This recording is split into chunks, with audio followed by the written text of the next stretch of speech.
Hello दोस्तों, आप लोग को स्वागत है हमारे ब्लॉग वीडियो में। आप लोगों से एक निवेदन है कि आज की दुनिया में आजकल के जो ससुर हो रहे हैं ना, ये नहीं समझ पा रहे हैं कि हमारी बेटी पे जो गुजरती है उससे किसी बहू पे ना गुजरे। तो आज के ज़माने में ये होता है ना कि सभी लोग एक जैसे नहीं होते हैं, एक जैसे बर्दाश्त करने वाला नहीं होते हैं, एक जैसा समझने वाला नहीं होते हैं। तो आजकल के ससुर जो होते हैं ना, बहुओं को इज्जत नहीं बेइज्जत करते हैं, क्योंकि उनका झोटा पकड़ के अंदर से बाहर से लेके घिस के बाहर करते हैं, उनको मारते हैं।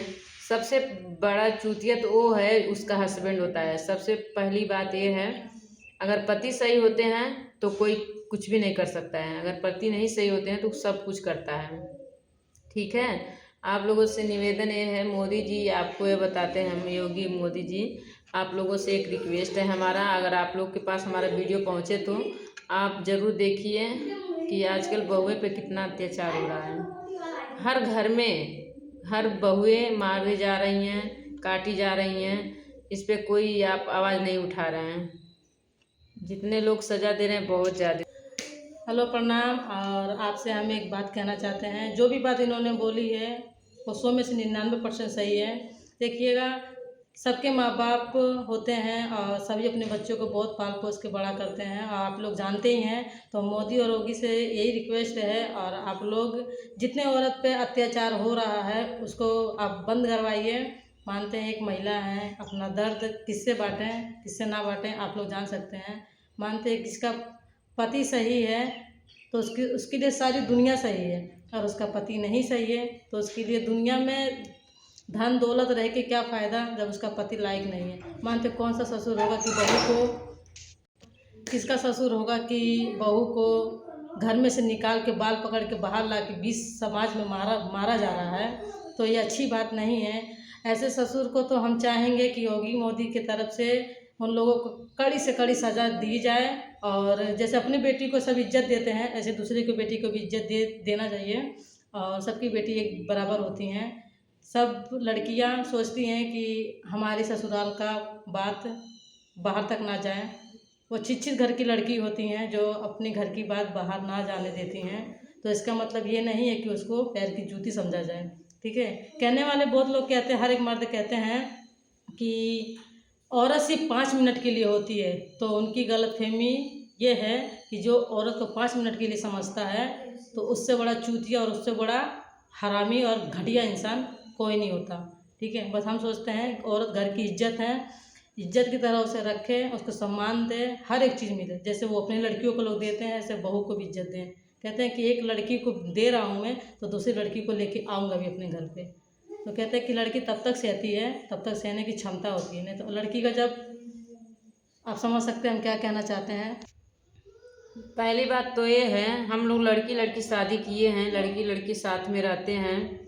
कितने लोग हम लोग पे गर्व करते हैं, कितने लोग हम लोग को गलत सोचते हैं, कितने लोग उल्टा सीधा सोचते हैं। दुनिया क्या सोचती है इससे हमसे कोई मतलब नहीं है, कोई कुछ भी करे उससे हमसे कोई मतलब नहीं है। लेकिन हमें पता है हम लोग दोनों साथ में ही रहते हैं और हमेशा साथ में ही रहेंगे, और 2 बच्चे भी रहते हैं हमारे, और उनको अच्छा परवरिश देंगे, अच्छा पढ़ाएंगे लिखाएंगे। जहाँ तक हो सकेगा कितना भी मेहनत करके उन लोगों को अच्छे से पढ़ाएंगे लिखाएंगे। तो आप लोग से हाथ जोड़ के निवेदन यही है कि आप लोग ऐसे प्यार दुलार बनाए रखिएगा, और जैसे आप लोग सब लोग को प्यार दुलार कर रहे हैं उसी तरह आप लोग हमको भी प्यार दुलार दीजिएगा, क्योंकि आप ही लोग हमारे फैमिली हैं और आप ही लोग हमारे सब कुछ हैं। क्योंकि किसी का घर, और यही बात है। देखिए, अगर हम हमारे बारे में आप लोग गलत सोचेंगे तो गलत ही निकलेगा। पहले इंसान के अंदर की अच्छाई देखिए, उसके बाद बुराई देखिए। पहले बात अपने अपने अंदर खुद झाँक के देखिए, उसके बाद दूसरे के ऊपर, बेटी और बहू चाहे कुछ भी जो भी हो उनके ऊपर आप आवाज़ उठा सकते हैं। जैसे आप किसी के घर की बहू लाएंगे वैसे आपकी बेटी किसी के घर की बहू बनेगी। ठीक है, ये मत सोचिए कि हमारी घर में आ रही हैं तो उनका हम इतना मारेंगे डांटेंगे गाली देंगे। तो ये तो कहीं ना कहीं सोचते हैं ना लोग कि ऊपर वाला देख रहा है। ये तो सही है, ऊपर वाला देख रहा है, बट ये नहीं समझते हैं जो जिसका कर्म रहता है यहीं पे भोगता है। और भोग भी रहे हैं ऐसे इंसान, लेकिन उनको समझ में नहीं आ रहा है और देख भी नहीं। हम तो मतलब भगवान की मर्जी से कभी ये नहीं सोचते थे किसी को हमें किसी के प्रति बोलना पड़ेगा, लेकिन इतना अत्याचार कर रहे हैं लोग कि बोलना ही पड़ रहा है। इतना किसी को मारा नहीं जाता, क्योंकि जैसे अपनी बेटी होती है वैसे किसी और की बेटी होती है। अरे पहले अपने घर की औरत को तो संभालो, दूसरे के घर की लड़की को लाके काहे काट पीट रहे हो तुम लोग। अपने घर की लड़की को जैसे समझ रहे हो, ऐसे दूसरे के घर की लड़की समझ। आपकी घर की लड़की पे कोई अत्याचार कर रहा है, जुल्म कर रहा है, अपनी लड़की के ऊपर कोई अत्याचार कर रहा है, जुल्म कर रहा है, तो घर की फैमिली, जहाँ तक खुद लड़की के पिता बोल रहे हैं कि जाओ उसको देखो क्या हो रहा है क्या नहीं हो रहा, वहाँ पे जा रहे हैं बिना गलती के, बिना कुछ किए जाके अपने बहनों को मार दे रहे हैं, हर एक चीज़ कर दे रहे हैं। ऐसे ही वही सोचना चाहिए ना, दूसरे के घर की को लड़की को मैं लेके अपने घर पे आया हूँ, तो उसके घर वाले भी हमारे घर वाले लड़कों को मारेंगे पीटेंगे तो कैसे लगेगा। तो इसीलिए कहना चाहते हैं, आप लोगों से हाथ जोड़ के निवेदन है कि आप लोग इस अत्याचार को बंद करें। और बहू पे हाथ उठाने वाला जो भी इंसान हो, क्या पति हो, क्या देवर हो, क्या खास करके ससुर हो, तो ऐसे देवर को, ऐसे पति को, ऐसे ससुर को बीच चौराहे पर नंगा करके मारना चाहिए। हम लोग बस इतना ही कहना चाहते हैं, कोई भी ससुर हो, कि हमारा खुद का पिता हो, कि हमारा खुद का कोई ससुर हो, कि कोई भी हो, बस हम यही चाहते हैं कि उसको बीच सड़क पे नंगा करके इतनी बेरहमी से मारा जाए कि वो अपनी बहू पे दोबारा हाथ उठाने से पहले 7 बार सोचेगा। ऐसे कुत्तों को तो कुत्ते का पट्टा लगा के बीच चौराहे पे घुमा के मारना चाहिए, ऐसे ससुर को।